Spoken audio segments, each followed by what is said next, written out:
جو بندہ سورہ ملک پڑھتا ہے، سنن ترمذی میں حضرت ابن عباس سے روایت ہے کہ حضور صلی اللہ علیہ وسلم کے ایک صحابی نے ایک جگہ خیمہ لگایا تو وہاں سورہ ملک پڑھنے کی آواز آتی تھی، کوئی بندہ پڑھنے والا نظر نہیں آتا تھا۔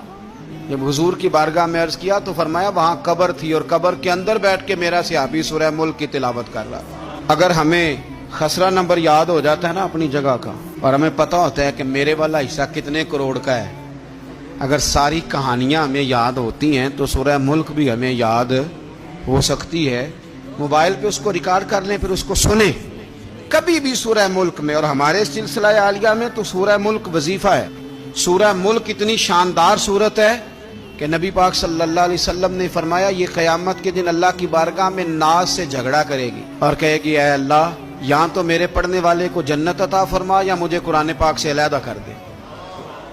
تو رب کریم پھر اپنے فضل سے پڑھنے والے